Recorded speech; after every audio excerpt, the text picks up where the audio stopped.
Terima kasih banyak sudah menonton. Jangan lupa like, comment, dan subscribe. Let's go! Halo teman-teman, Assalamualaikum warahmatullahi wabarakatuh. Kembali lagi bareng aku, Audi Susilawati Tanti Pertiwi dari kelas 2M Manajemen Sumber Daya Manusia dengan NPM 1210284. Di sini kita ketemu lagi di pertemuan yang 10 dengan ngebahas tema atau materi terbaru, yaitu tentang budaya manajemen pengetahuan organisasi.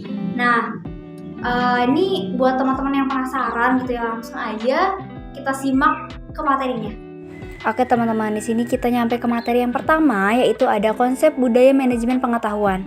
Apa sih itu konsep budaya manajemen pengetahuan? Nah, di sini ada ya, teman-teman bisa lihat sendiri. Di situ ada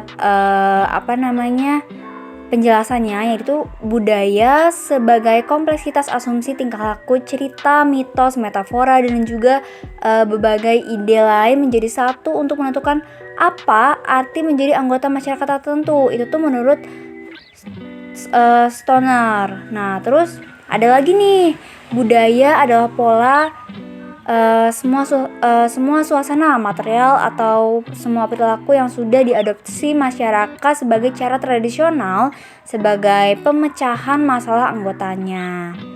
Nah, ini juga kita bisa bahas sesuai sudut pandang budaya, yang dimana budaya merupakan produk konteks pasar di tempat organisasi beroperasi, peraturan yang menekan dan juga sebagainya. Terus di sini ada juga sudut pandang lain, yaitu budaya merupakan produk struktur dan fungsi yang ada dalam organisasi.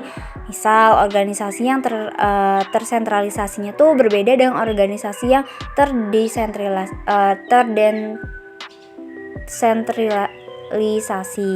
Nah, budaya juga merupakan produk sikap orang dalam pekerjaan mereka. Jadi hal ini ya berarti produk perjanjian psikologi antara individu dan organisasi.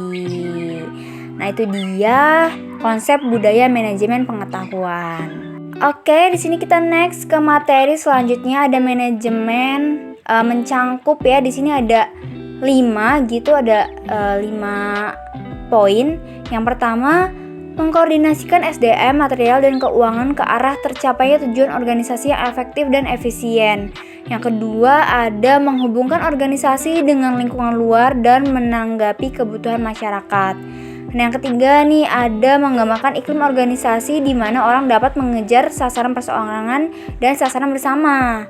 Terus yang kelima, ada melaksanakan fungsi tertentu yang dapat diterapkan seperti menentukan sasaran, merencanakan, merakit sumber daya, dan mengkoordinasikan, dan yang terakhir melaksanakan dan mengawasi. Ini poin yang kelima, melaksanakan berbagai peran antar pribadi informasional dan memutuskan. Oke, next ke materi selanjutnya, yang di sini ada pengetahuan. Apa sih definisi dari pengetahuan? Teman-teman ada yang tahu nggak apa definisi dari pengetahuan? Nah, di sini aku udah ada definisinya, yang dimana seperti yang teman-teman lihat di situ, pengetahuan adalah keseluruhan kognisi dan keterampilan untuk memecahkan masalah dengan kapasitas melakukan tindakan efektif, efisiensi, dan rasional. Nah, budaya manajemen pengetahuan menggabungkan ketiga konsep budaya, manajemen, dan pengetahuan. Jadi tuh secara konseptual budaya manajemen pengetahuan bertolak dari anggapan dasar. Di sini juga dari AD dalam Indrahat tahun 2005 berpendapat bahwasanya anggapan dasar itu ya budaya adalah kolektif mental program. Jadi budaya dapat diprogramkan atau dimanajemeni berbasiskan pengetahuan. Juga nilai bisa berubah dan budaya juga bisa berubah atau diubah. Jadi kayak sudah tertentu sebagai proses budaya, manajemen pengetahuan meliputi fungsi dan kegiatan proses budaya. Pembahasan terakhir kita di sini ada manajemen pengetahuan berpusat pada manusia. Kenapa sih gitu? Karena Manusia sebagai individu mempunyai perilaku individu dalam organisasi, membawa ke suatu tatanan, kemampuan, kepercayaan pribadi, pengharap, kebutuhan, dan pengalaman di masa lalunya.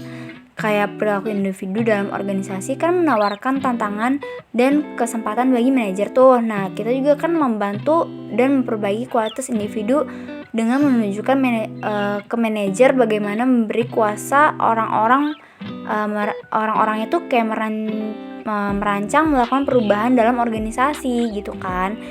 Terus juga karena kan pengetahuan sebagian besar ada dalam kepala manusia gitu, dalam bentuk text collect, bukan di sistem informasinya yang canggih gitu, bukan di elektronik gitu, tapi di SDM itu sendiri. Jadi kayak salah satu pendekatan yang berpusat pada manusia dengan menumbuhkan budaya kondusif terhadap berjalannya proses dalam manajemen pengetahuan.